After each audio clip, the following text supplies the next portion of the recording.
Soy Natalia Andújar, profesora y activista de cuestiones relacionadas con la igualdad de género dentro del Islam.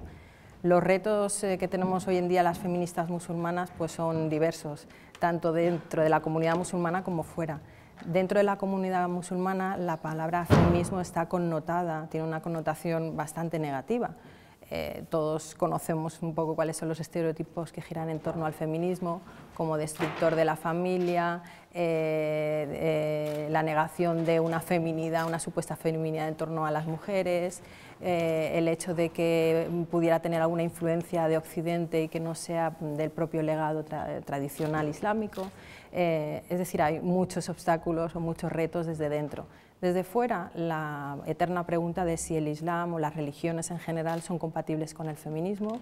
Hay quien piensa, desde el feminismo más ortodoxo, por decirlo así, que no es posible la liberación o la emancipación dentro de un marco religioso, y entonces también hay que abrir los cerrojos dentro de esa gran familia feminista que no ve con buenos ojos que las personas creyentes o dentro de un marco religioso se pueda abogar por la emancipación de las mujeres. Dependerá de los contextos. Puede haber estrategias más o menos factibles y después veremos en los contextos. No es lo mismo Occidente que los países de mayoría musulmana, en los que rigen una serie de leyes que evidentemente si no se utiliza el propio legado islámico, los textos religiosos, es muy difícil, yo diría que prácticamente imposible poder abrir esos cerrojos.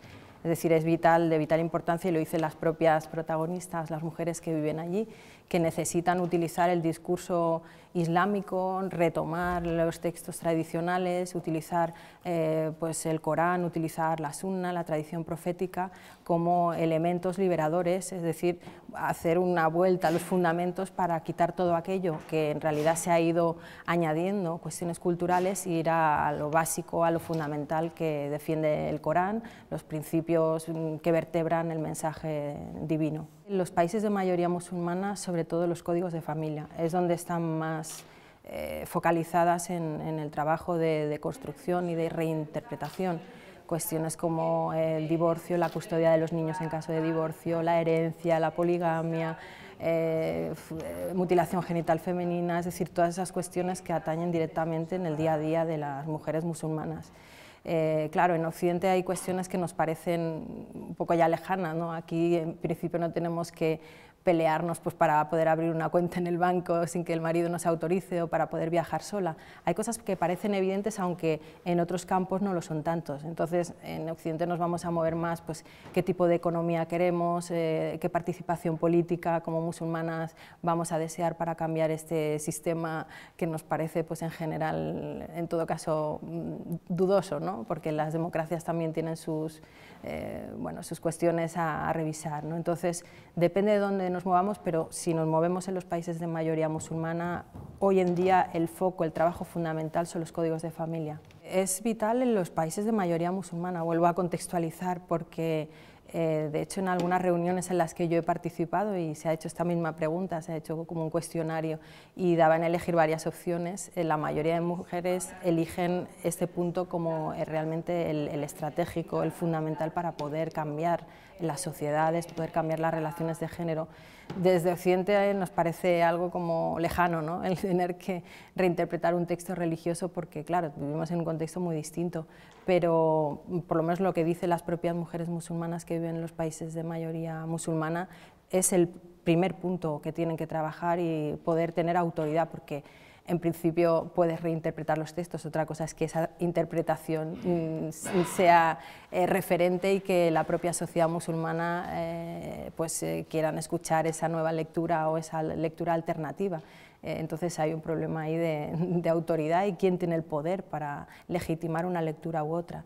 De ahí que necesiten también aliados políticos que validen ese tipo de lecturas, porque si no se quedarán en un cajón o en un círculo muy reducido de mujeres, una élite que se dedica a interpretar, pero que no tiene ninguna incidencia en el campo de lo social. Entonces, de ahí que necesiten también trabajar desde partidos políticos hasta lobbies, la sociedad civil, para que ese tipo de interpretaciones no se quede en un ámbito demasiado teórico y que se traslade en unas mejoras palpables en la sociedad civil. Yo creo que, como solemos decir los profesores o las profesoras, con la educación, evidentemente, conociendo de primera mano teniendo una lectura crítica de lo que leemos. La mayoría de personas se informan mediante los medios de comunicación y se lee poca literatura, pocos libros.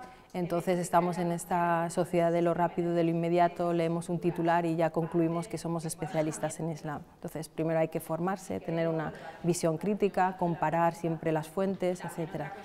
En otro ámbito, yo diría más político, pues los gobiernos tienen que dejar de instrumentalizar la cuestión de la seguridad como un punto vital, ¿no? El último eslogan que escuchaba por parte de un periodista decía: sin seguridad no hay libertad, y gracias a ese tipo de eslogan, bueno, gracias, es ironía, ¿no? Pues se están recortando derechos básicos de toda la sociedad civil. Mientras no haya una voluntad política para que eso cambie, las políticas migratorias, políticas desde aprobar leyes que son discriminatorias, pues los prejuicios seguirán. Hay muchos partidos que están utilizando discursos islamófobos, xenófobos para tener más votos, eso tiene que cambiar.